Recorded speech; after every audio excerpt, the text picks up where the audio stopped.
Hello dear students, welcome to Navdeep sir's physics class. तो अपने कर रहे थे राजस्थान बोर्ड की फिजिक्स का चैप्टर नंबर 15 और सीबीएसई बोर्ड में चैप्टर नंबर 13 है नाभिकीय भौतिकी।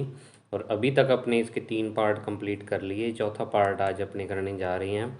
इसमें जो अपने टॉपिक है वो है प्रति न्यूक्लियन बंधन ऊर्जा, और दूसरा जो टॉपिक है वो है प्रति न्यूक्लियन बंधन ऊर्जा व द्रव्यमान संख्या के मध्य ग्राफ। ठीक है, तो ये आज के अपने टॉपिक है। चलिए स्टार्ट करते हैं आज का वीडियो। तो आपने प्रीवियस जो वीडियो थी उसमें देखा था स्टूडेंट्स कि बंधन ऊर्जा क्या होती है। तो बंधन ऊर्जा उसमें अपने पढ़ा था कि नाभिक के अंदर जो न्यूक्लियनों को बांध के रखने वाली ऊर्जा उसको अपने क्या बोल देती हैं, नाभिक की बंधन ऊर्जा बोल देती हैं। ठीक है, मतलब अगर जितनी बंधन ऊर्जा है उतनी ऊर्जा आप बाहर से दे दोगे नाभिक को, तो वो क्या हो जाएंगे, नाभिक में से सभी प्रोटॉन और न्यूट्रॉन मुक्त हो जाएंगे। उसको अपने क्या बोल देते हैं, बंधन ऊर्जा। अब आज का जो टॉपिक है वो है प्रति न्यूक्लियन बंधन ऊर्जा। ठीक है, ये क्या चीज़ होती है, तो पहले परिभाषा पढ़ते हैं इसकी। होती क्या है कि नाभिक की बंधन ऊर्जा delta E B. Delta E B आपको पता है क्या होती है, नाभिक की बंधन ऊर्जा। उसमें द्रव्यमान संख्या यानी ए का आपको क्या कर देना, भाग देना है। भाग देने पर प्राप्त राशि क्या कहलाती है, प्रति न्यूक्लियन बंधन ऊर्जा। ठीक है, जैसा कि इसके नाम से स्पष्ट है, प्रति nucleon binding energy per nucleon. पर का मतलब होता है किसी एक के लिए। तो अगर अपने क्या करें, बंधन ऊर्जा जो अपने पास किसी भी नाभिक के लिए अपने निकाल रहे हैं उसमें द्रव्यमान संख्या यानी ए का भाग दे दें, मतलब जितने प्रोटॉन और न्यूट्रॉनों की संख्या उससे भाग दे दें, तो अपने को जो राशि मिलेगी वो प्रति न्यूक्लियन बंधन ऊर्जा कहलाएगी। ठीक है, ये तो देखो क्या है कि फॉर्मूला है उसका हिंदी के रूप में लिखा हुआ है। भी नाभिकीय बंधन ऊर्जा का ये देखो जी, ये जो चिन्ह होता है वो डेल्टा ई बी की बार होता है। ये ऊपर बार लगा देते हैं। बार का मतलब अपने क्या कह देते हैं, औसत भी कह देते हैं। ठीक है, कि बंधन ऊर्जा का आपको क्या लेना है, औसत लेना है। मतलब डेल्टा ई बी को आप ए से भाग दे रहे हो, तो डेल्टा ई बी बार जो निशान है ये बंधन ऊर्जा का है। अब देखो कि ये तो क्या है, मैथमेटिकल परिभाषा को आपने शब्दों के रूप में लिख दिया। ठीक है, तो वैसे तो परिभाषा बुक में यही दी हुई है, लेकिन मैंने अलग से परिभाषा इसकी बनाई हुई है। सही परिभाषा जो इसकी एक्चुअल परिभाषा वो क्या है, जिसको अपने भौतिक अर्थ भी बोल देते हैं। फिजिक्स के हिसाब से मीनिंग क्या है बंधन ऊर्जा का, जो प्रति न्यूक्लियन वाली है। ठीक है, तो इसमें देखो क्या है कि नाभिक में उपस्थित न्यूक्लियनों न्यूक्लियनों में क्या होते हैं, हम प्रोटॉन और न्यूट्रॉन में से किसी एक न्यूक्लियन को बाहर निकालने के लिए आवश्यक ऊर्जा को अपने क्या बोल देते हैं, आवश्यक औसत ऊर्जा को प्रति न्यूक्लियन बंधन ऊर्जा। मतलब कि अगर तो आपको कल मैंने बताया था प्रीवियस वीडियो में कि नाभिक के अंदर प्रोटॉन और न्यूट्रॉन होते हैं। ये सारे प्रोटॉन और न्यूट्रॉन को बाहर निकालने के लिए जो ऊर्जा आवश्यक होती है उसको तो अपने बंधन ऊर्जा कह देते हैं।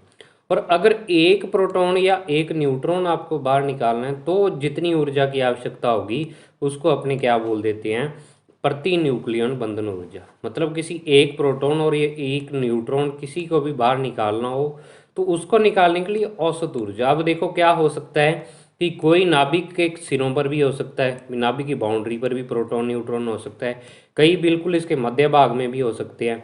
तो देखो ऊर्जा की आवश्यकता तो हर एक को अलग अलग होगी, लेकिन जो प्रति न्यूक्लियन बंधन ऊर्जा है ये औसत ऊर्जा है। ठीक है, कि किसी को कम होगी किसी को ज़्यादा। आपको पता है कि जैसे मान लो मैं इलेक्ट्रॉन की बात करूँ तो ये नाभिक है, नाभिक के चारों ओर अलग अलग कक्षाओं में इलेक्ट्रॉन रहते हैं।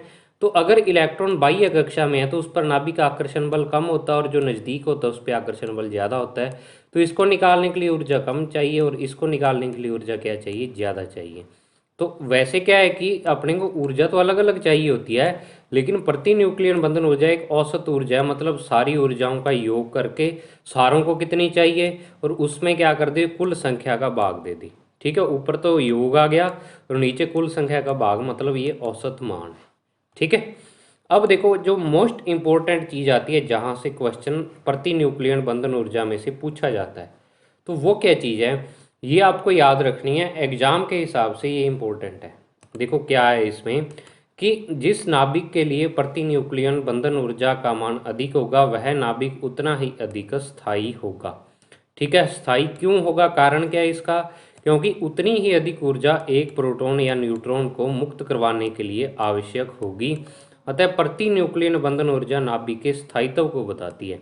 मतलब अगर मान लो किसी नाभिक के लिए बंधन ऊर्जा का मान ज़्यादा है, तो प्रति न्यूक्लियन बंधन ऊर्जा जिस नाभिक के लिए ज़्यादा होगी उसमें से आपको अगर प्रोटॉन या न्यूट्रॉन बाहर निकालना है तो उसको निकालने के लिए भी आपको ऊर्जा ज़्यादा की ज़रूरत चाहिए। तो वैसे तो क्या होता है, देखो एक एक डाउट मैं आपका क्लियर कर दूं कि नाभिक से प्रोटॉन और न्यूट्रॉन को आप ऊर्जा दे के सीधे बाहर नहीं निकाल सकते, क्योंकि जो इनको ऊर्जा चाहिए होती है वो मेगा इलेक्ट्रॉन वोल्ट की कोटि की होती है। तो मेगा इलेक्ट्रॉन वोल्ट ऊर्जा का एक बहुत बड़ा मान है। ये ऊर्जा देनी कब संभव है, ये ऊर्जा आपकी जैसे परमाणु बम होता है या हाइड्रोजन बम होता है उसमें से इतनी ऊर्जा निकलती है, ठीक है। तो नाभिकीय अगर अपने कोई अभिक्रिया करवा दे उसी अभिक्रिया में इतनी ऊर्जा बन सकती है, या जैसे सूर्य से जो ऊर्जा मिलती है, सूर्य की सतह की जो ऊर्जा है वो इस रेंज की हो सकती है। तो वहाँ पे आप कह सकते हो भी प्रोटॉन और न्यूट्रॉन को मुक्त करवा सकते हो, लेकिन इतनी ऊर्जा वास्तव में अपने नहीं दे सकते नाभिक को। केवल नाभिकीय अभिक्रियाओं में इतनी ऊर्जा उत्पन्न होती है। जैसे परमाणु बम होता है वो एक नाभिकीय अभिक्रिया के फलस्वरूप ही बनता है, ठीक है।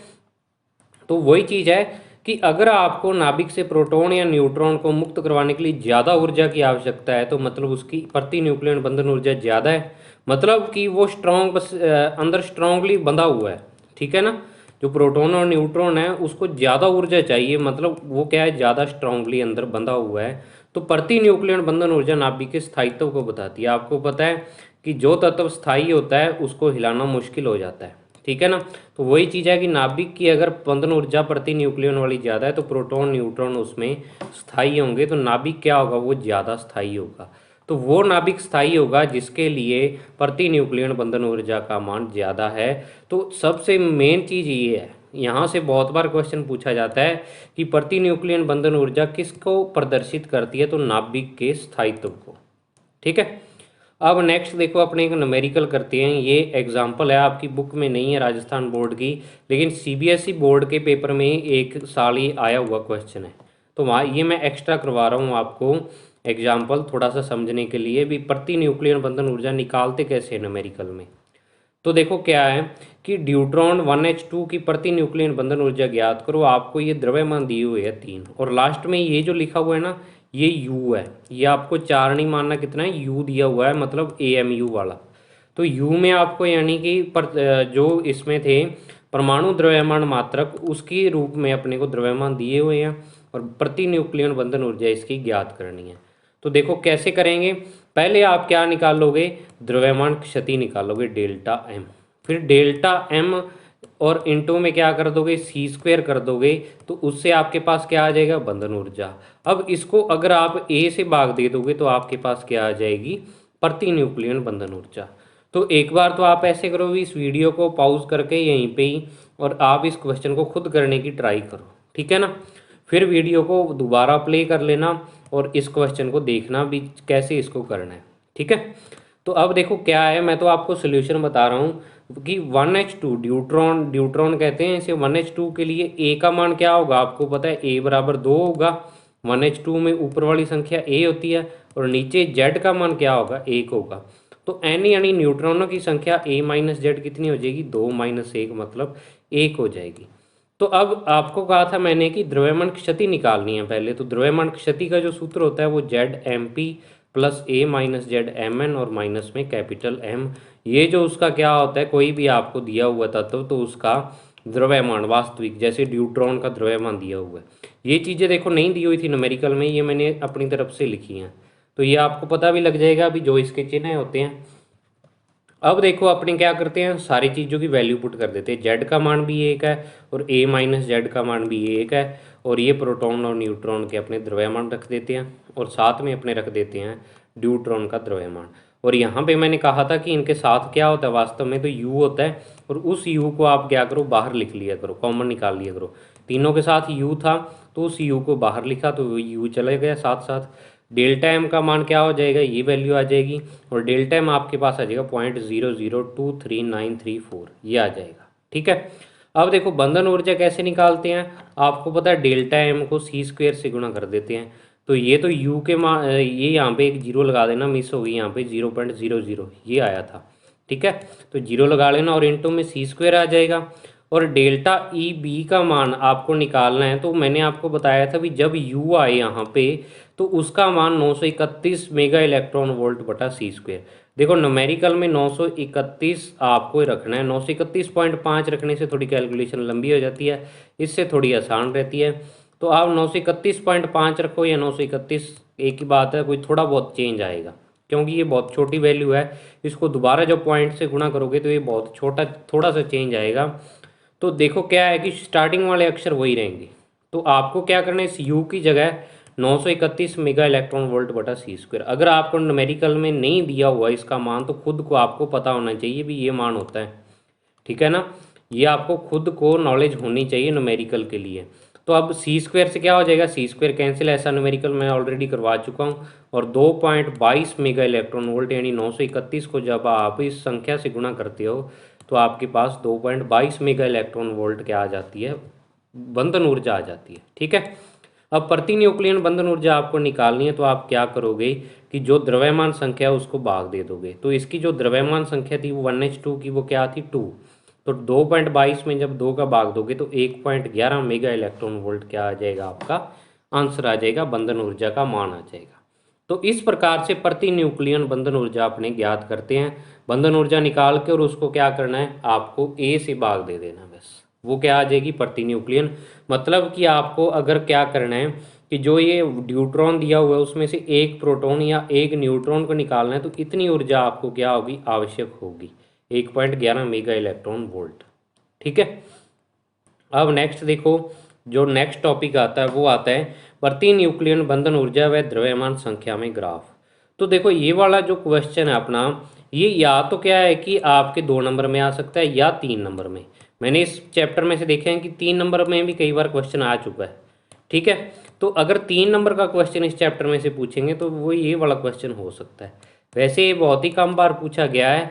इसके जो पॉइंट है इस टॉपिक के, उन पॉइंटों में से कोई एक नंबर का क्वेश्चन पूछ लेते हैं, लेकिन डायरेक्ट क्वेश्चन ये बहुत ही कम बार पूछा गया है। तो अगर तो ये क्वेश्चन कंप्लीट आया, पूरा टॉपिक आया, तो वो आपका 3 नंबर का आएगा, ठीक है ना, या फिर आपका 2 नंबर का आ सकता है ये। तो देखो क्या है, बढ़िया टॉपिक है। और इस टॉपिक में क्या है कि आपके जितने भी रिजल्ट इसमें निकाल रखे हैं वो सारे एक्सपेरिमेंटल रिजल्ट हैं, मतलब वो आपको याद रखने पड़ेंगे, एक्सपेरिमेंट के थ्रू उन्हें कैलकुलेट कर रखा है, ठीक है ना। तो अब देखो क्या है कि अपने क्या करना है, प्रति न्यूक्लियन बंधन ऊर्जा और द्रव्यमान संख्या में ग्राफ है, ठीक है।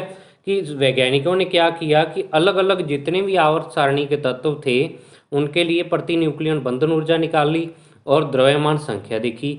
फिर एक अक्ष पे तो द्रव्यमान संख्या ले ली और दूसरे अक्ष पर प्रति न्यूक्लियन बंधन ऊर्जा, तो उनको ये वाला ग्राफ मिला, ठीक है।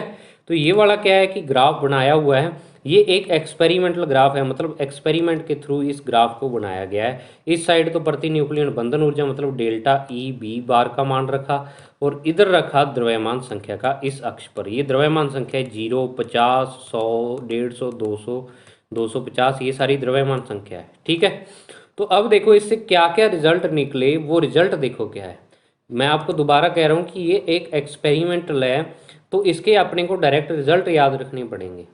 तो देखो क्या है, पहला जो है रिजल्ट कि डेल्टा ई बी का मान पहले एकदम बढ़ता है। क्या होता है कि स्टार्टिंग में देखो यहाँ से डेल्टा ई बी स्टार्ट होता है, देखो 1h2 से स्टार्टिंग कर रखी है, 1h1 भी आएगा वैसे, वो इससे थोड़ा सा और नीचे आ जाएगा। तो जो तत्व आपकी बुक में दे रखे थे या थोड़े से याद करना जिनको आसान है वो मैंने इसमें ऐड कर दिए, ठीक है ना। तो अब देखो क्या है कि 1h2 यहाँ स्टार्ट होते हैं, तो स्टार्टिंग में जो स्टार्टिंग वाले तत्व है ये 1h3 है। तो इनके लिए क्या थी, बंधन ऊर्जा का मान कम था और ये वाला जो मान है ये मेगा इलेक्ट्रॉन वोल्ट में है, ठीक है ना, ये मेगा इलेक्ट्रॉन वोल्ट में आता है। तो आपने अभी निकाला था 1h2 का, तो 1.11 मेगा इलेक्ट्रॉन वोल्ट, तो एक यहाँ पे आ जाएगा लगभग, तो एक के करीब आएगा इसका। तो क्या है कि स्टार्टिंग में तो क्या होता है, बंधन ऊर्जा का मान कम होता है और बाद में क्या हो जाता है, फिर अधिकतम मान प्राप्त करके धीमे से घटता है। कि एक बार तो क्या है कि एकदम से मान बढ़ता है इसका, फिर एक पॉइंट पे मैक्सिमम हो जाता है, इस पॉइंट पे ये मैक्सिमम है। अब जो ऊपर वाला एफ ई लिख रखा है ना मैंने, ये ग्राफ का सबसे ऊपर वाला पॉइंट है। अगर आप इधर मिलाओ इसको तो ये सबसे ऊपर वाला पॉइंट है, ठीक है। तो इस पॉइंट तक बढ़ता है, एकदम से बढ़ता है स्टार्टिंग में तो ऐसे, और फिर क्या हो जाता है कि घटता तो है लेकिन बहुत थोड़े थोड़े यानी धीमे धीमे से घटता है, नीचे आता है ग्राफ जो आता है। ठीक है, तो अब नेक्स्ट क्या है, नेक्स्ट पढ़ो इसमें, जिन नाभिकों के लिए ए का मान 4 का गुणज होता है, अर्थात ए बराबर 4 8 12, मतलब 4 के पहाड़े में जिनका ए आता है, ठीक है, उनके लिए डेल्टा ई बी का मान 7 वाले नाभिकों की तुलना में अधिक होता है। तो अब देखो इस ग्राफ में अगर मैं आपको दिखाऊं, तो जो क्या है कि जिनकी द्रव्यमान संख्या 4 के पहाड़े में आती है, यानी 4, या फिर जिनकी द्रव्यमान संख्या 8, फिर 12 16 ऐसे आती है। तो अगर मैं बात करूं, देखो यहाँ पे 2He4 हीलियम नाभिक, तो हीलियम नाभिक की जो प्रति न्यूक्लियन बंधन ऊर्जा है वो ज़्यादा आ रही है, लेकिन इसके हीलियम के बाद आपको पता है लिथियम आता है, वो यहाँ पे आ रहा है, लिथियम नीचे आ रहा है, उसकी प्रति न्यूक्लियन बंधन ऊर्जा ये नीचे वाली आ रही है। तो मतलब हीलियम की ज़्यादा और लिथियम की क्या आ रही है, कम आ रही है। फिर उसके बाद ये वाला जो पॉइंट है ये मैंने साथ में लिख रखा है 6C12। अगर आपको यहाँ वीडियो में पूरा अच्छे तरीके से नहीं दिख रहा हो तो आपको जो PDF दूंगा उसमें देखना, आप पूरे क्लियर रूप से देखना, उसमें जूम करके इसको। तो ये वाला मैंने ऊपर जो तत्व लिख रखा है, पॉइंट लगा रखा है, ये 6C12 के लिए है, यानी कार्बन के लिए। तो इसमें 12 आ रही है द्रव्यमान संख्या इसकी, तो 12 के लिए जो अपने पास ऊर्जा आ रही है वो यहाँ पे आ रही है। और कार्बन के बाद आपको पता है कि क्या आता है, नाइट्रोजन आता है। तो नाइट्रोजन की जो प्रति न्यूक्लियन बंधन ऊर्जा है वो थोड़ी सी क्या आ रही है, कम आ रही है कार्बन की तुलना में, नाइट्रोजन की। फिर यहाँ पे क्या है, जब ऑक्सीजन आ जाता है तो ऑक्सीजन की फिर ज़्यादा हो जाती है। लेकिन क्या है कि ऑक्सीजन का ही एक समस्थानिक है O18, ठीक है, जिसकी द्रव्यमान संख्या कितनी है, O18 है, या ओ एक ऑक्सीजन 16 दिया हुआ आपको। तो ऑक्सीजन 16 मतलब 4 के पहाड़े में आ रही है द्रव्यमान संख्या, तो इसकी बंधन ऊर्जा ज़्यादा आती है प्रति न्यूक्लियन, और ऑक्सीजन 18 की कम आती है। फिर यहाँ पे सल्फर दिया हुआ है, फिर Fe, फिर निकल, फिर उसके बाद मोलिब्डेनम दिया हुआ है, और Pr प्रोशियनटियम, पता नहीं ऐसे करके इसका नाम है कुछ, फिर टंगस्टन है, फिर Au ऑरम यानी कि सोना है ये, और लास्ट में क्या आता है, यूरेनियम। तो अब आपको पता है कि स्टार्टिंग में मैंने अभी बताया कि स्टार्टिंग वालों में क्या होता है, जिन नाभिकों के लिए ए का मान 4 का गुणज होता है उनके लिए डेल्टा ई बी का मान 7 वाले नाभिकों की तुलना में अधिक होता है। अब इससे रिजल्ट क्या निकलता है वो देखो। अतः इससे स्पष्ट होता है कि जिस प्रकार परमाणुओं में इलेक्ट्रॉन हेतु कोश होते हैं, कोश यानी ऑर्बिट होती हैं, कक्षक कह देते हैं जिनको आप, उसी तरह क्या होता है नाभिक में भी प्रोटॉन और न्यूट्रॉन हेतु कोश संरचना होती है। मतलब नाभिक के अंदर भी प्रोटॉन और न्यूट्रॉन क्या होते हैं, कोश संरचना होती है। मतलब उसमें प्रोटॉन और न्यूट्रॉन ऐसे नहीं भी नाभिक के अंदर वैसे बिखरे रहते हैं, अलग अलग कक्षकों में रहते हैं प्रोटॉन और न्यूट्रॉन भी। अब क्या है कि ये कक्षक होते किस टाइप से हैं, ये आप उच्च कक्षाओं में पढ़ोगे, आपकी बुक में ये लिख भी रखा है कि इसका अध्ययन आप उच्च कक्षाओं में करोगे। भी नाभिक में प्रोटॉन और न्यूट्रॉन किस प्रकार भरे रहते हैं, इलेक्ट्रॉन तो आपने पढ़ रखा है भी 2 8 8 ऐसे इलेक्ट्रॉन आते हैं, पहली कक्षा में 2 आते हैं, फिर उसके बाद 8 आते हैं। और दूसरी चीज़ क्या है कि चार के गुणज वाले नाभिकों में कोश पूर्णतः भरे होते हैं, जैसे इलेक्ट्रॉन के लिए उदासीन गैसों में। देखो ये पॉइंट इंपॉर्टेंट है, इसमें क्या बताया है कि आपको पता है कि जो अक्रिय गैसें होती हैं, या यहाँ पे मैंने उदासीन गैस लिख रखी है, उदासीन गैस का मतलब अक्रिय गैस, मतलब हीलियम, नियॉन और ही नी, बाद में क्या आ जाएगा, Ar, ठीक है, फिर क्रिप्टॉन आ जाएगा। तो इस प्रकार जो अक्रिय गैसें होती हैं, आपको पता है कि इन अक्रिय गैसों में क्या होता है कि जो इनके कक्षक है वह पूरे भरे हुए होते हैं, ठीक है। तो ये सबसे क्या है, स्थायी है, इनको नोबल गैस आप कह देते हो। या फिर आपने पढ़ा होगा कि जो आपके जैसे क्रोमियम और कॉपर है, इसमें क्या होता है, क्रोमियम में आधे भरे हुए कक्षक होते हैं, वो स्थायी होते हैं। तो आपको पता है कि इलेक्ट्रॉन में जब कक्षक पूरे भरे हुए हों तो वो तत्व क्या होते हैं, स्थायी होते हैं, जैसे आपके उदासीन गैस है, या इनको नोबल गैस आप कह देते हो। तो वही चीज़ क्या होती है कि ये कहते नाभिक में यही चीज़ प्रेजेंट होती है कि नाभिक में क्या होगा, जो 4 के गुणज वाले तत्व हैं उनमें जो कोश होते हैं वो पूर्णतः भरे हुए होते हैं। अब आप कहोगे कि सर भरे हुए कैसे होते हैं, तो वो भी आपकी हायर क्लास में आएगा। न्यूक्लियर फिजिक्स की एक अलग से बुक लगती है, BSc में भी लग जाती है और MSc में तो स्पेशली आई जाती है। वहाँ पे ये पढ़ाया जाता है कि किस प्रकार कोश होते हैं, किस प्रकार उनमें न्यूट्रॉन प्रोटॉन प्रेजेंट होते हैं, उपस्थित होते हैं। इलेक्ट्रॉन, जैसे आप इलेक्ट्रॉनिक विन्यास लिखते हो वैसे ही प्रोटॉन और न्यूट्रॉन उसमें फिल होते हैं, ठीक है, भरे जाते हैं।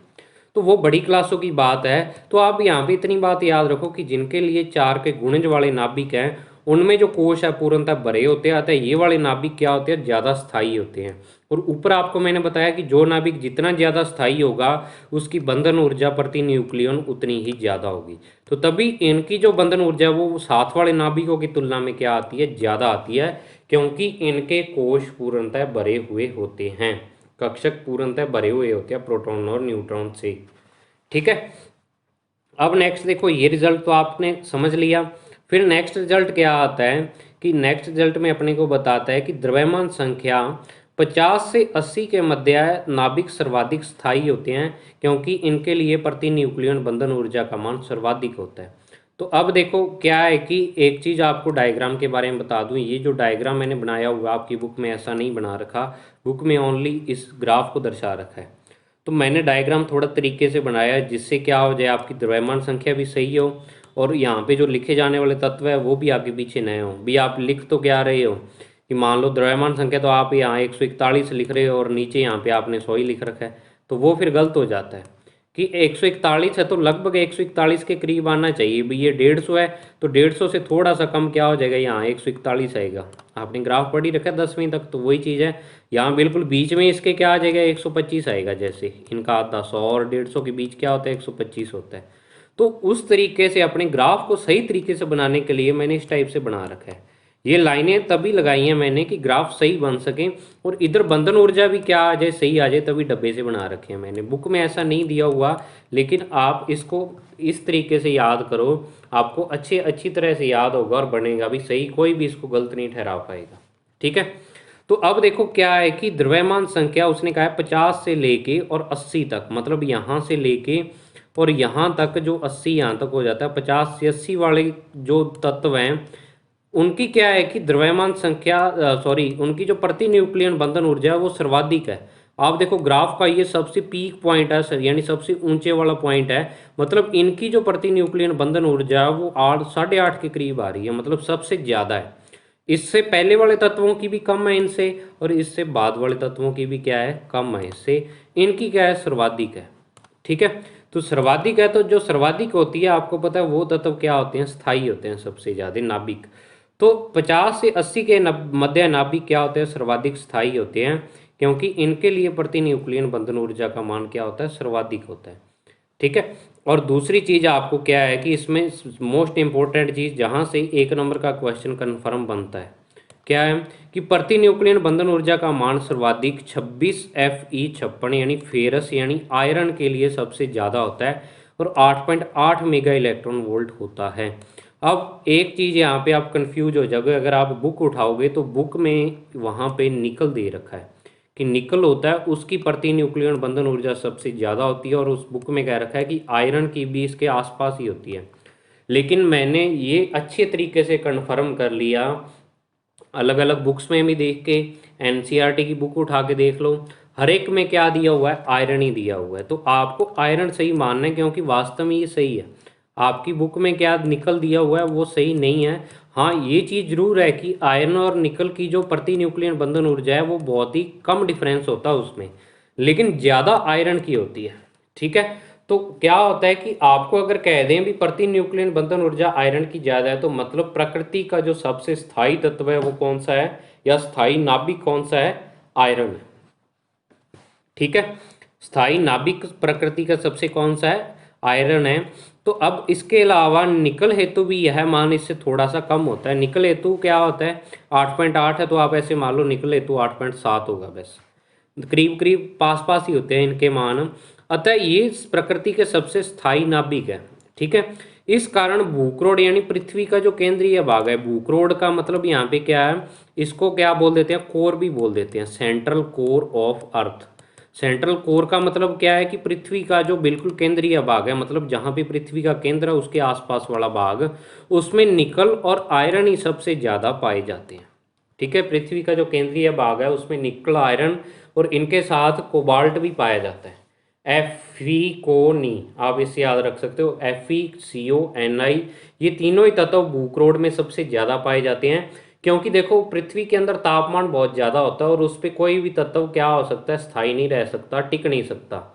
तो उतनी ऊर्जा यानी कि अंदर इतनी गर्मी है, इतनी ऊर्जा उपस्थित है, तो वहाँ पे जो स्थायी तत्व हैं वही रह सकते हैं, बाकी तत्व वहाँ पे एग्जिस्ट नहीं कर सकते। तो इस कारण क्या है कि पृथ्वी के अंदर निकल और फेरस यानी आयरन और निकल दोनों ही सबसे ज़्यादा पृथ्वी के भूखरोड में पाए जाते हैं। और ऐसा भी मानते हैं साइंटिस्ट कि इन्हीं के कारण क्या होता है कि चुंबकीय क्षेत्र उत्पन्न होता है पृथ्वी का।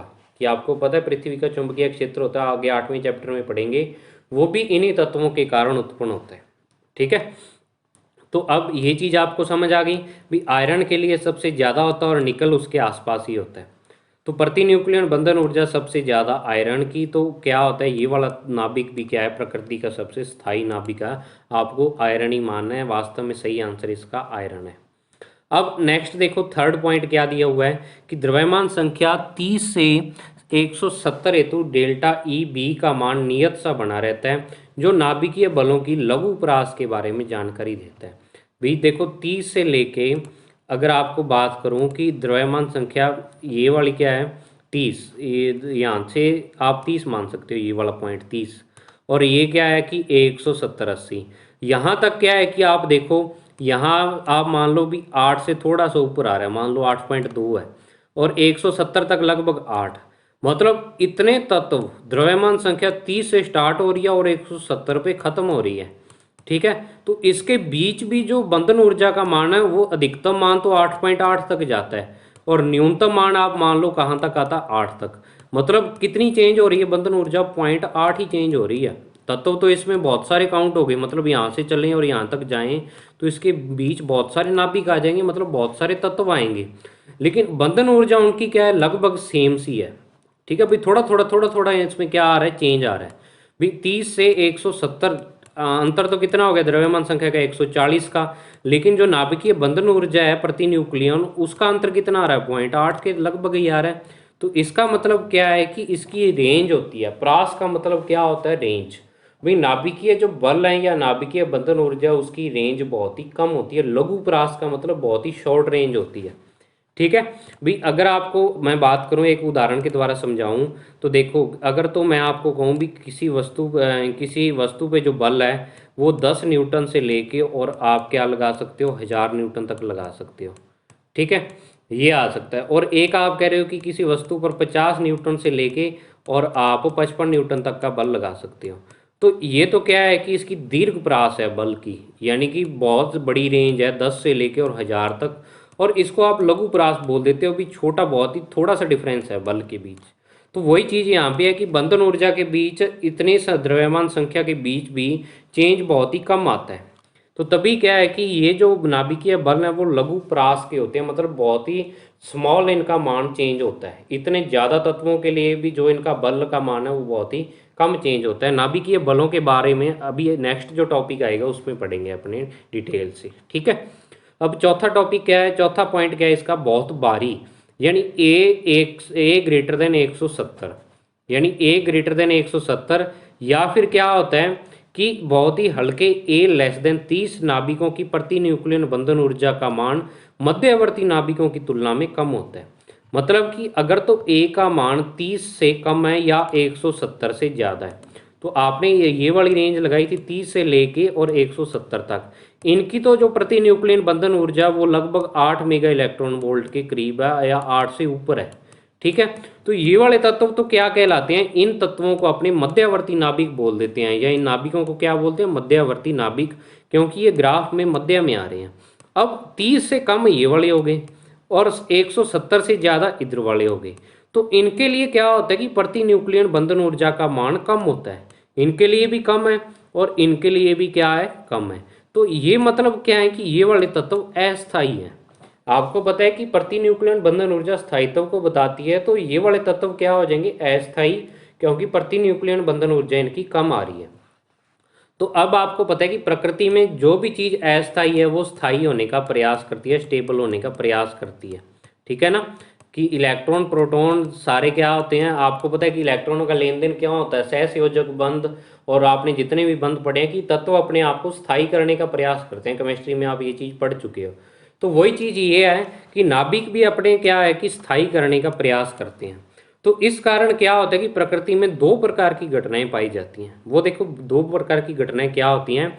अतः बारी नाभिक, अगर मैं बात करूं ए ग्रेटर देन 170, ये वाले नाभिक कौन से, बारी नाभिक, ठीक है। और इनको अपने बोल देते हैं हल्के नाभिक, और जो बीच वाले हैं उनको बोल देते हैं मध्यवर्ती नाभिक।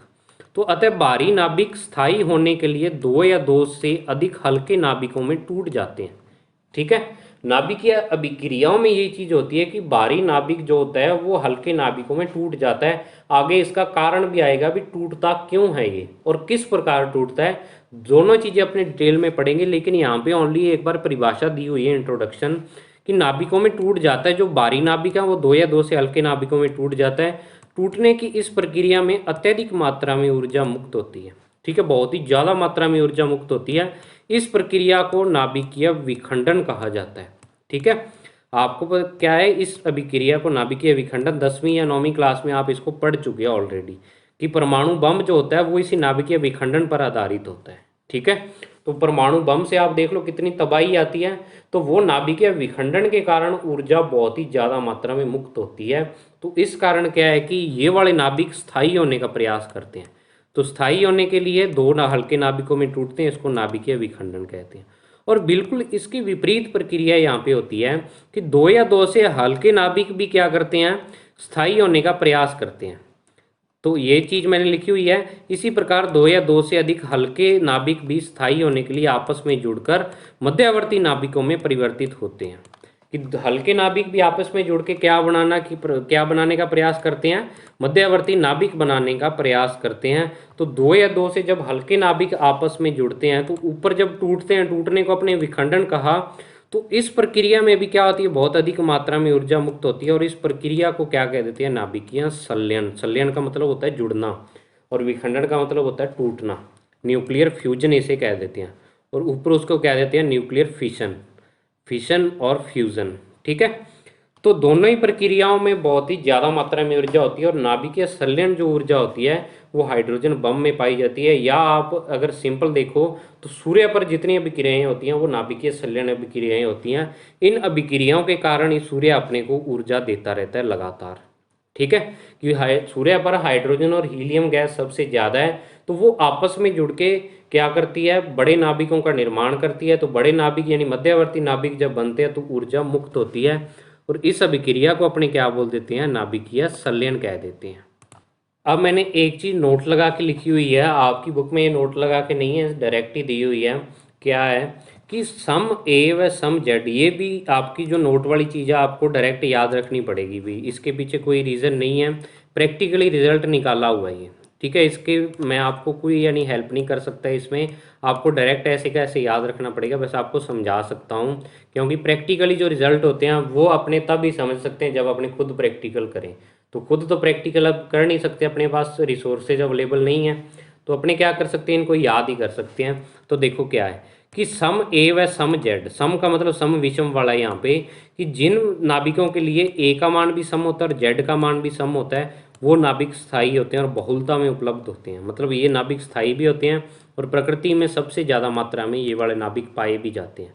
जैसे आपने अभी पढ़ा है 26 Fe56, तो ये नाभिक क्या है, स्थायी है। इसमें दोनों क्या आ रहे हैं, सम संख्या में आ रहे हैं। तो सम संख्या वाले जो नाभिक होते हैं वो स्थायी भी होते हैं और प्रकृति में काफ़ी ज़्यादा मात्रा में पाए भी जाते हैं, ठीक है। अब दूसरा क्या है कि विषम ए का मतलब जो द्रव्यमान संख्या वो तो विषम संख्या हो, और जेड भी क्या हो, विषम संख्या हो, वो वाले नाभिक अस्थायी होते हैं, ठीक है ना। ये नाभिक क्या होंगे, ज़्यादातर अस्थायी होंगे। और दूसरी चीज तीसरा क्या है कि जेड भी विषम और सम ए, जेड तो अब क्या हो, विषम यानी परमाणु क्रमांक तो या द्रव्यमान परमाणु क्रमांक उनका विषम और द्रव्यमान संख्या क्या हो, सम। उन नाभिकों में क्या होते हैं, ये नाभिक भी होते तो अस्थायी हैं, लेकिन इसमें कुछ उदाहरण दिए हुए हैं कि 1H2 3 Li6 5B10 और 7N14 यानी नाइट्रोजन, ये बोरोन है, लिथियम, इन सब को छोड़कर बाकी सारे क्या होते हैं, अस्थायी होते हैं।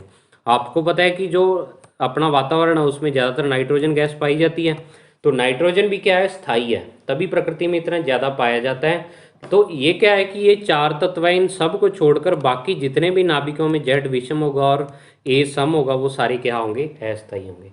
तो ये आपको ऐसे का ऐसे याद रखना पड़ेगा। भी इसमें मैं कुछ नहीं बता सकता, ये एक्सपेरिमेंटल रिजल्ट हैं, एक्सपेरिमेंटल रिजल्ट अपने को याद रखने पड़ते हैं।